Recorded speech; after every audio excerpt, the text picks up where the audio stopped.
¿Se imaginan aceptar una oferta laboral en el extranjero o ser invitados a un evento deportivo para terminar combatiendo en una guerra? Ese es el destino que corren miles de hombres procedentes de América Latina, África y Asia. Hoy nos centraremos en nuestra región. Citando a las autoridades ucranianas, se calcula que Rusia en los últimos 4 años ha reclutado al menos a 27.000 extranjeros de más de 130 países, entre 1.000 y 8.000 de América Latina. Muchos de ellos fueron engañados.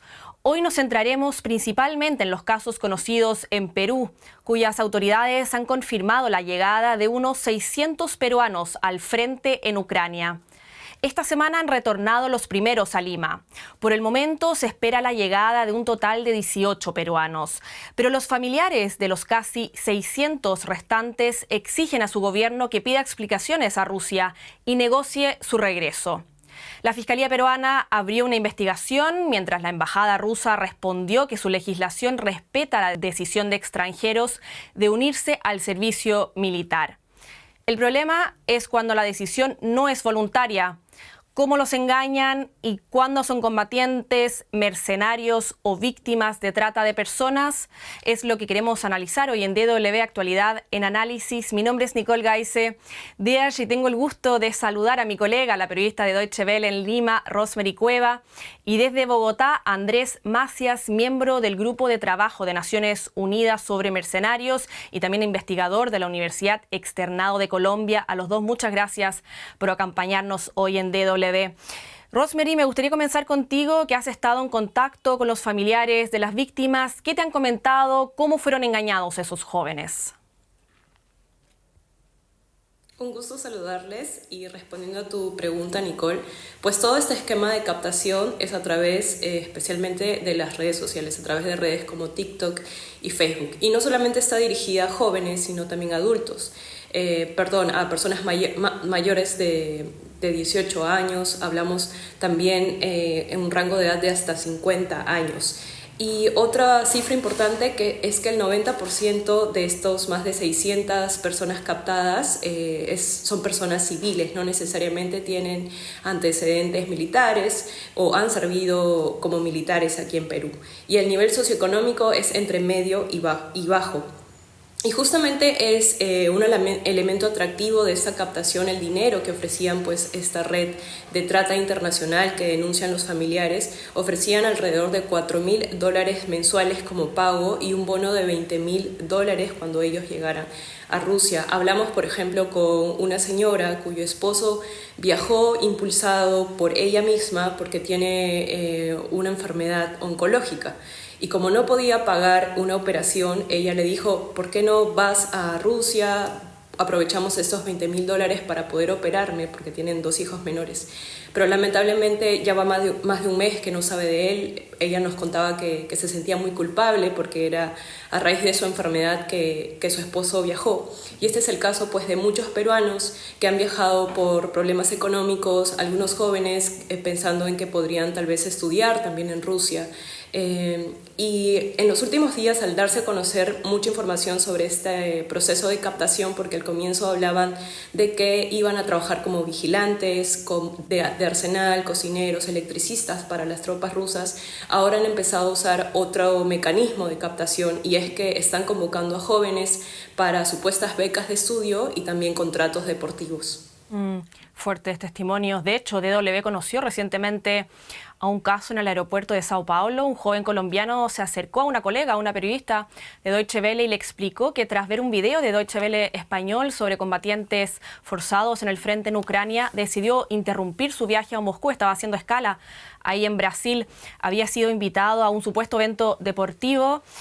Invitaciones similares también fueron recibidas por ciudadanos africanos que terminaron en el frente y luego lograron escapar. Todo indica que este tipo de invitaciones forma parte de una estrategia sistemática de engaño. Andrés, ¿qué patrones han identificado ustedes en estos casos? ¿Cómo operan estas redes que reclutan a personas de manera engañosa?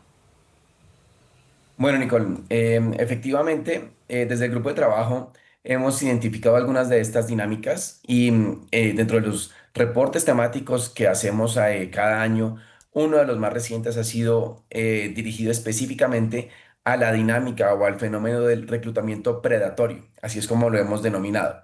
Y es un tipo de reclutamiento en el cual se recluta a personas para realizar actividades como mercenarios o actividades relacionadas al mercenarismo, que no responde solo al modelo clásico del exmilitar contratado, sino a todo un esquema de redes complejas y redes complejas transnacionales, en donde lo que evidenciamos aquí es que quienes los reclutan, quienes los contratan, se aprovechan de la situación económica y de otras vulnerabilidades de estas personas, y ahí es donde hablamos no de un reclutamiento normal, sino de ese reclutamiento predatorio, que a su vez, más allá del contrato puntual que se puede elaborar, que sería otra discusión a analizar, es que ese acercamiento se alimenta de la pobreza, de la exclusión o de la fragilidad social de las personas que terminan siendo reclutadas.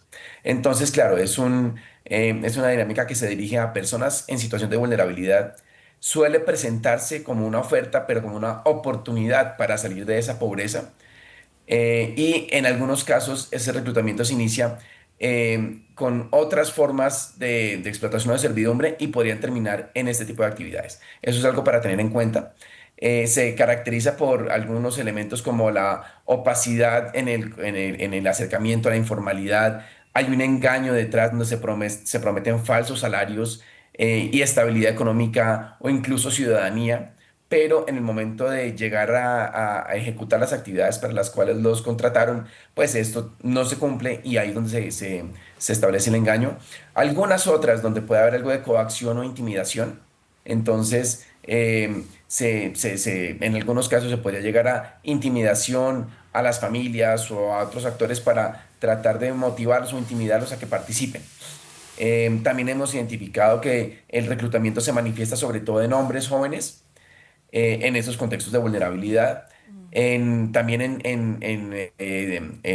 cárceles, en prisiones, de donde muchas veces son los presos quienes terminan siendo motivados y donde esa condición de vulnerabilidad es aún más evidente. Ha Claro. habido casos de reclutamiento de niños, de migrantes sobre todo, pero bueno, toda esta dinámica que lo hace bastante complejo y preocupante.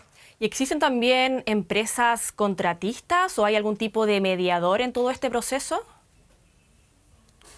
Hay muchos actores y hemos identificado contrataciones de Estado a Estado, pero también donde hay intermediarios, empresas intermediarias, donde hay incluso individuos que son quienes están haciendo el contacto de voz a voz, como lo mencionábamos antes, en redes sociales, en donde son las mismas redes de personas que saben a quién acudir, a través de las cuales se realizan este tipo de acercamientos que después terminan en algún tipo de reclutamiento, y el preocupante es cuando se hace reclutamiento predatorio.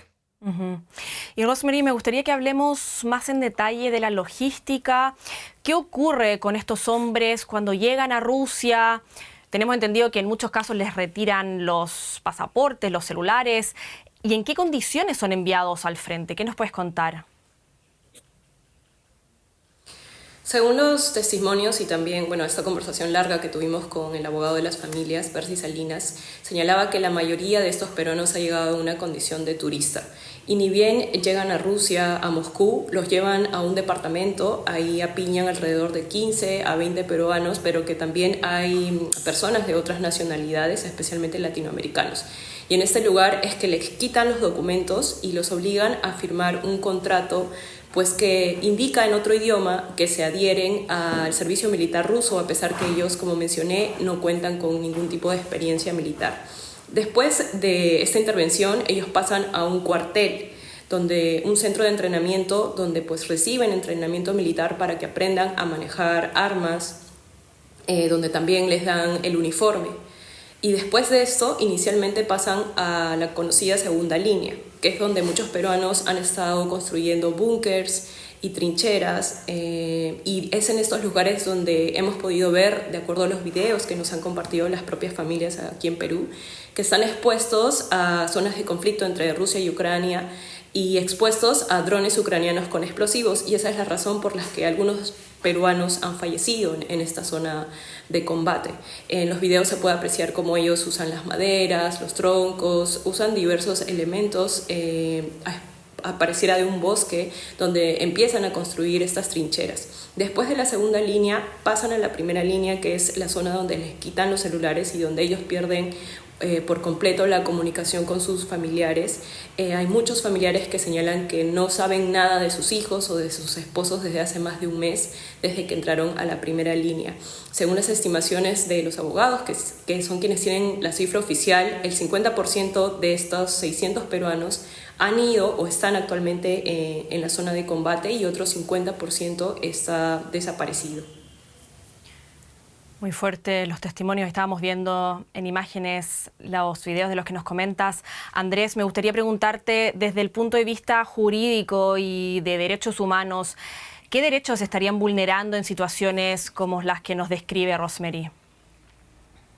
Bueno, Nicole, pueden ser varios los derechos humanos que se violan y como está en el reporte del grupo de trabajo, hemos identificado que uno de los principales pues, es el derecho al trabajo, en donde ese acercamiento conlleva a que se prometa un trabajo para una persona que lo va a desempeñar, pero a menudo ese trabajo está atado a una oferta, dado el acceso precario a trabajo que esa persona puede tener en su lugar de origen, y luego se les promete un salario que no es el salario prometido. Ahí se está afectando su derecho al trabajo.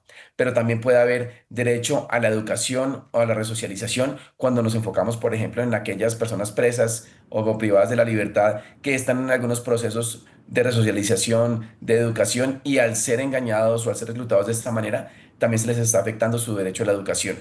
También podría darse una afectación al derecho a la salud, en donde dependiendo de las condiciones en las cuales se desempeñen sus trabajos, podrían verse afectados en materia de lesiones graves o cuando se les niega el tratamiento médico, o hay daños físicos y mentales tras este tipo de reclutamiento. El derecho a un nivel de vida adecuado, a un nivel de bienestar adecuado, precisamente cuando se dan esos casos de engaño y no se cumplen las condiciones que se les prometen. También derecho a la igualdad y la no discriminación. Estamos hablando de un fenómeno que afecta sobre todo a poblaciones vulnerables, a personas que tienen algunas condiciones específicas de migrantes o por edad o por discapacidad, que los terminan siendo vulnerables para ese tipo de reclutamiento, terminan aceptando el reclutamiento, y ahí se configura ese tipo de afectación. Y otros que van de pronto atados a la dinámica puntual, y es derechos del niño. Cuando estamos hablando de menores que terminan siendo reclutados, el derecho del niño se está viendo afectado.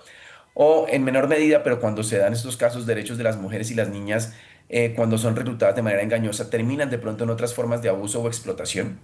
Y algo que es fundamental es el derecho a las familias, en donde, como en esta dinámica se da de un reclutamiento predatorio, un reclutamiento con engaño detrás, las familias de las personas que terminan siendo reclutadas terminan en una especie de sombra, de incertidumbre, porque no se sabe el paradero de la persona que fue reclutada, cuál es su situación económica, cuál es su situación de salud, y ese derecho de las familias también se puede ver afectado. Rosemary, de hecho leía que algunos denunciaban que los tenían muchas veces sin comida, sin agua. ¿Tú escuchaste testimonios en ese estilo?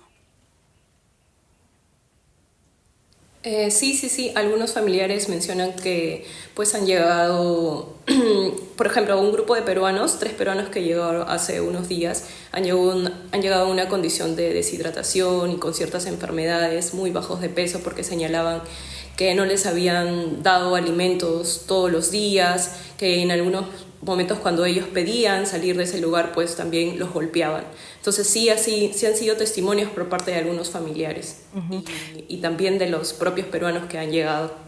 Y Rosemary, ¿cuál es la situación actual en Perú? Porque el Ministerio de Relaciones Exteriores del país publicó un comunicado el pasado 2 de mayo asegurando que ya han regresado 18 peruanos y que se esperaba la llegada de otros 9, dicen. ¿Es eso así? ¿Qué detalles tienes tú al respecto? Hay un comunicado reciente que es del 5 de mayo donde la Cancillería señala que son 25 peruanos los que han llegado desde abril, desde que empezó abril. Sin embargo, esa cifra pues es muy cuestionada por los abogados y familiares porque dicen una cifra, luego dicen otra, y de hecho este día que anunciaron en un comunicado que iban a llegar 6 peruanos, solamente llegaron 3 y no se sabe qué pasó con los otros 3 hasta el momento. No han declarado con detalle por qué solamente llegaron 3. Y bueno, no hay mucha exactitud en estas cifras por parte de la Cancillería. Ellos han mencionado que continúan trabajando para poder atender los demás casos reportados de peruanos y de algunos que aún no están enlistados, que entiendo que están en este proceso en el que han llegado y todavía no están dentro de la zona de combate, están probablemente en la segunda línea y que en teoría podrían recuperarlos.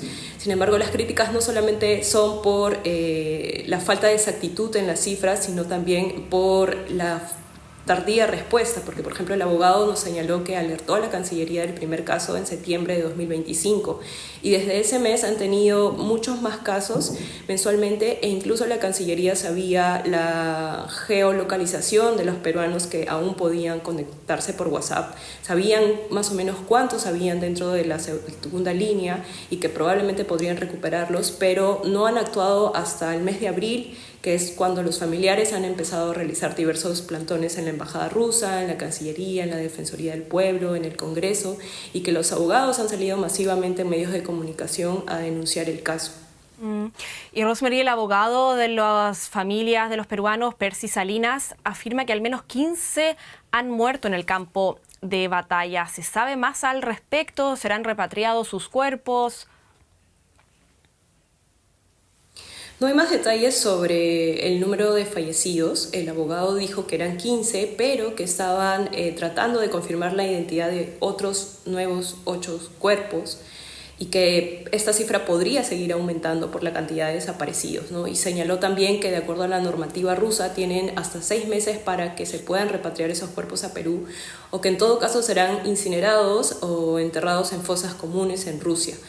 Pero las acciones ahora puntualmente por parte de la Cancillería, que ha generado un grupo de trabajo junto a los abogados y la Fiscalía, es sumar esfuerzos para que retornen 8 heridos que se encuentran actualmente en algunos hospitales de Rusia, algunos con heridas graves. Nos indicaban, por ejemplo, que algunos de ellos probablemente pierdan sus extremidades. Y el retorno de estos peruanos heridos pues va a ser mucho más complejo y un periodo muy largo porque no vienen en aviones comerciales, sino en aviones tipo ambulancia que nos señalaban. Sus familiares no tienen dinero para poder costear esos viajes y esperan que la embajada o la Cancillería pueda ver ese tema puntualmente. Entonces, por el momento no tenemos mayor información sobre si es que serán repatriados estos cuerpos porque están sumando esfuerzos para poder traer especialmente a los heridos.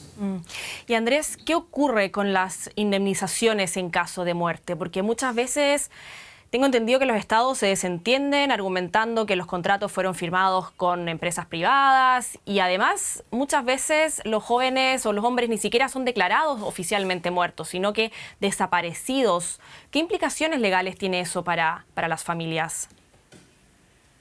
Bueno, pues Nicole, precisamente cuando estamos hablando aquí de esta connotación de mercenarios o de actores que realizan actividades relacionadas al mercenarismo, estamos hablando de unos individuos que no son combatientes para el derecho internacional. Entonces, al no ser combatientes para el derecho internacional, no tienen los mismos beneficios que tendrían aquellas personas regulares que se enmarcan dentro de la protección que ofrece el derecho internacional para los combatientes y para los heridos en combate y para los civiles que hacen parte de de estas situaciones. Cuando estamos aquí hablando de mercenarios o individuos relacionados con el mercenarismo, no son combatientes, entonces el derecho internacional no los cobija. No tienen derecho a ser prisioneros de guerra, no tienen esos otros derechos del contexto jurídico que se le brinda y se le da esa protección a los combatientes. Dentro de eso podríamos hablar de la repatriación, de la información de en dónde se encuentran, de la información bajo la cual de pronto, en dado caso, perdieron la vida, porque esos registros, al no estar inmersos dentro de el ámbito jurídico legal internacional, pues no están obligados a hacerlo. Y eso nos llevaría entonces a no hay derecho a prisioneros de guerra, no hay derecho a repatriación. Las indemnizaciones entonces, como sucedería en un caso normal de una pensión o una asignación de retiro por muerte o por invalidez que reciben los soldados regulares, que reciben los combatientes, en el caso de los mercenarios no estaría, no sería parte de los beneficios que recibirían en esos casos. Y seguramente habría que mirar caso por caso, dependiendo del tipo de contrato que se haya hecho, mirar si de pronto hay algo que establezca repatriación o que establezca indemnización. Pero cuando hablamos de reclutamiento predatorio, muy posiblemente esto no está allí porque estamos hablando de un reclutamiento específico donde hay un engaño y donde hay un cierto sentido de explotación. Si habláramos de otro tipo de contratación para otros individuos que realizan actividades de pronto más formales, podríamos hablar seguramente de algún tipo de indemnización, pero en estos casos donde hay un reclutamiento predatorio detrás, muy posiblemente no podríamos hablar de, o no aplicaría ningún tipo de indemnización por parte del contratante. Y Andrés, se sabe que Ucrania también recurre a mercenarios, pero ¿se han documentado igualmente casos de reclutamiento mediante engaño por el lado ucraniano? Bueno, Nico, no podría hablarte específicamente de qué hace o no hace Ucrania. Desde el grupo de trabajo recibimos diferente información que hace parte del proceso interno del grupo de trabajo y de todo el componente de procedimientos especiales de Naciones Unidas. El reporte que se elaboró por parte del grupo de trabajo que salió publicado sobre el reclutamiento predatorio habla de la dinámica de manera general, pero sin referirse a un estado puntual para saber si este estado hace o no hace ciertas actividades. Lo hablamos de manera general con la información que nos llega desde diferentes fuentes. Entonces, hasta ahí podría comentarte sobre el caso específico de Ucrania. Claro. Y Rosemary, volviendo al caso peruano, ¿qué están exigiendo concretamente actualmente las familias de los peruanos desaparecidos o que aún permanecen en el frente? ¿Sienten que el Estado peruano les está dando el respaldo suficiente? ¿Cuál es tu impresión?